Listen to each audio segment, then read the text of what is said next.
ನೌಕರರ ಸಂಘದ ಕಾರ್ಯದರ್ಶಿಗಳು ಮತ್ತು ಇತರ ಎಲ್ಲ ಪದಾಧಿಕಾರಿಗಳೇ,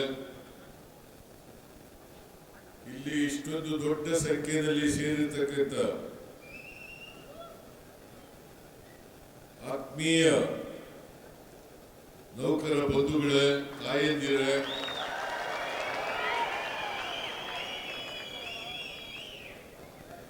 ಮಾಧ್ಯಮದ ಸ್ನೇಹಿತರೆ, ಇವತ್ತು ಕರ್ನಾಟಕ ವಿದ್ಯುತ್ ಪ್ರಕರಣ ನಿಗಮ ನೌಕರರ ಸಂಘದ ವಜ್ರ ಮಹೋತ್ಸವವನ್ನ ನೀವೆಲ್ಲರೂ ಅತ್ಯಂತ ಸಂಭ್ರಮದಿಂದ ಖುಷಿಯಿಂದ ಆಚರಣೆ ಮಾಡ್ತಾ ಇದ್ದೀರಿ.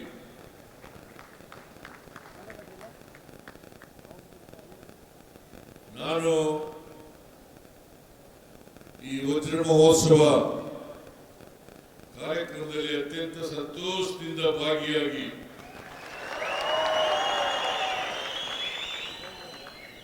ಈ ವಜ್ರ ಮಹೋತ್ಸವವನ್ನ ಅತ್ಯಂತ ಸಂತೋಷದಿಂದ ಉದ್ಘಾಟನೆ ಮಾಡಿದ್ದೇನೆ ಅಂತ ಹೇಳಿ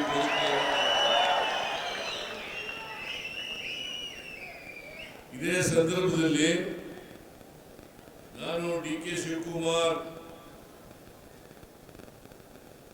ಮತ್ತು ಜಾರ್ಜ್ ಅವರು, ರಾಜೇಗೌಡರು, ಆಮೇಲೆ ಖಾದ್ರಿ ಅವರು, ಗೌರವ್ ಗುಪ್ತಾ ಅವರು, ನಾವೆಲ್ಲರೂ ಕೂಡ ವಜ್ರ ಜ್ಯೋತಿ ಅಂತಕ್ಕಂಥ ಸ್ಮರಣ ಸಂಚಿಕೆಯನ್ನು ಬಿಡುಗಡೆ ಮಾಡಿದ್ದೇವೆ. ಮತ್ತೆ ಇದನ್ನು ಅತ್ಯಂತ ಸಂತೋಷದಿಂದ ನಾವೆಲ್ಲರೂ ಕೂಡ ಲೋಕಾರ್ಪಣೆಯನ್ನು ಮಾಡಿದ್ದೇವೆ.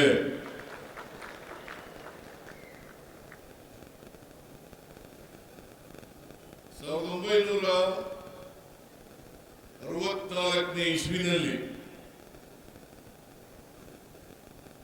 ಈ ಸಂಘ ಪ್ರಾರಂಭ ಆಯಿತು. 64ರಿಂದ ಇವತ್ತಿನವರೆಗೆ ಸುಮಾರು 61 ವರ್ಷಗಳು,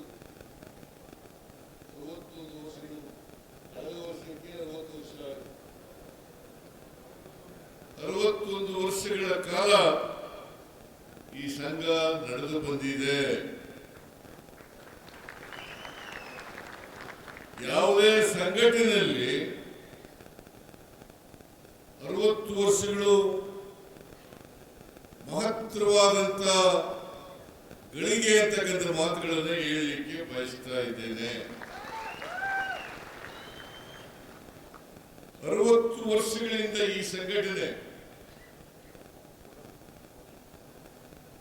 ನೌಕರರ ಕಷ್ಟ ಸುಖಗಳಿಗೆ ಸ್ಪಂದಿಸಿ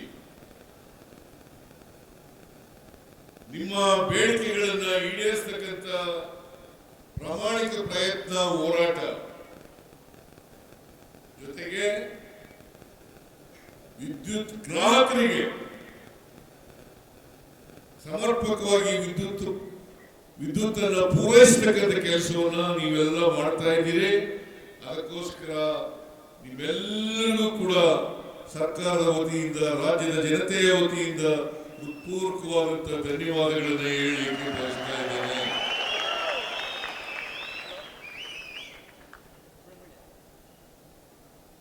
ಸಾವಿರದ 1902ನೇ ಇಸ್ವಿನಲ್ಲಿ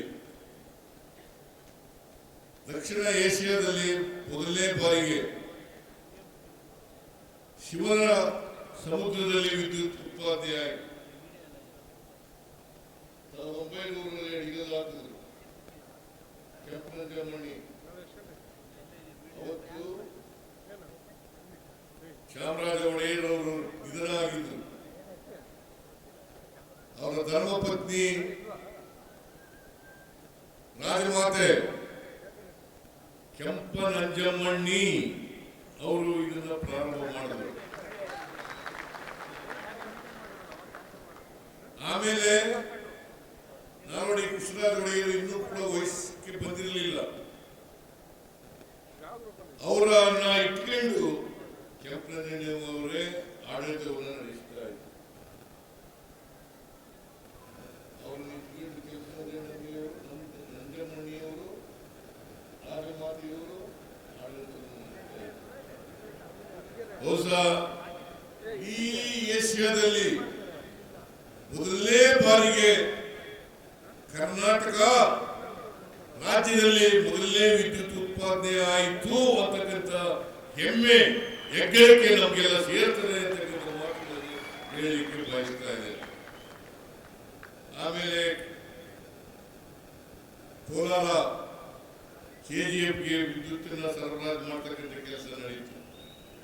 2005ರಲ್ಲಿ ಬೆಂಗಳೂರಿನಲ್ಲಿ ಮೊದಲನೇ ಬಾರಿಗೆ ವಿದ್ಯುತ್ ಸರಬರಾಜು ಪ್ರಾರಂಭ ಆಯಿತು.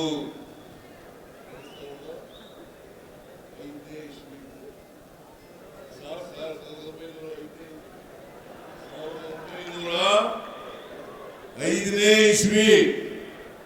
2000 ಇದ್ದೀನಲ್ಲ, 1902ರಲ್ಲಿ ವಿದ್ಯುತ್ ಉತ್ಪಾದನೆ ಆಯಿತು. 1905ನೇ ಇಸ್ವಿನಲ್ಲಿ ಬೆಂಗಳೂರಿನಲ್ಲಿ ವಿದ್ಯುತ್ ಪ್ರಸರಣ ಆಯಿತು. ವಿದ್ಯುತ್ ದೀಪಗಳು ವಿದ್ಯುತ್ ಬಂದು ದೀಪ ಉರಿಲಿಕ್ಕೆ ಪ್ರಾರಂಭ ಆಯಿತು. 2008ರಲ್ಲಿ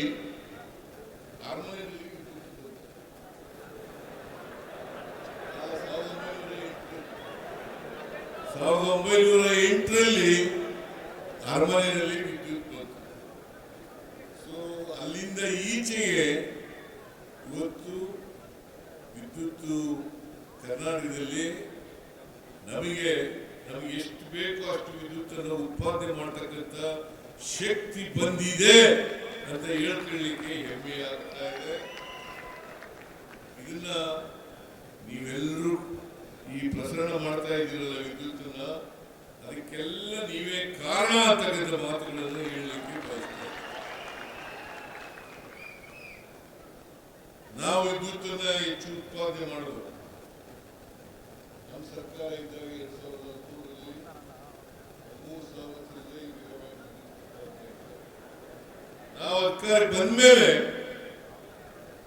1918-19 ಸಾಲಿನಲ್ಲಿ 29,459 ಮೆಗಾವ್ಯಾಟ್ ವಿದ್ಯುತ್ ಉತ್ಪಾದನೆ ಆಯಿತು.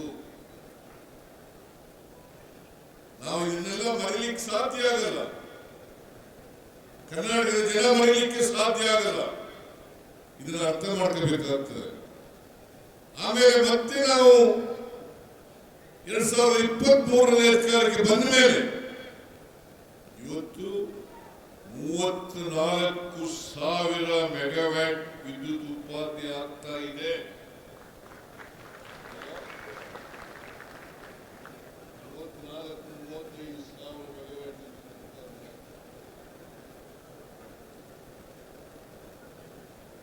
ಅದು ಕೂಡ ಸಾಲಲ್ಲ, ಇನ್ನೂ ಜಾಸ್ತಿ ಉತ್ಪಾದನೆ ಮಾಡಬೇಕು. ಯಾಕಂತಂದ್ರೆ ರೈತರ ಪಂಪ್ ಸೆಟ್ಗಳಿಗೆ ನಾವು ಕೊಡ್ತಾ ಇರ್ತಕ್ಕಂಥದ್ದು 7 ಗಂಟೆಗಳ ಕಾಲ ಮಾತ್ರ ಕೊಡಲಿಕ್ಕೆ ಸಾಧ್ಯ ಆಗ್ತಾ ಇದೆ. ನನ್ನ ಪ್ರಕಾರ ಇವತ್ತು ಆಹಾರದ ಉತ್ಪಾದನೆಯಲ್ಲಿ ನಾವು ಸ್ವಾವಲಂಬನೆ ಕಾಣಬೇಕಾದ್ರೆ, ಆಹಾರದ ಉತ್ಪಾದನೆಯನ್ನು ಬೇರೆ ದೇಶಗಳಿಗೆ ಕಳಿಸಿಕೊಡ್ಬೇಕಾದ್ರೆ, ರಫ್ತು ಮಾಡಬೇಕಾದ್ರೆ ಇವತ್ತು ಆಹಾರ ಉತ್ಪಾದನೆಯನ್ನು ಹೆಚ್ಚು ಮಾಡತಕ್ಕಂಥ ಪ್ರಯತ್ನವನ್ನು ಮಾಡಬೇಕಾಗ್ತದೆ. ಅದಕ್ಕೋಸ್ಕರ ಪಂಪ್ ಸೆಟ್ಗಳ ಅಗತ್ಯ ಇದೆ.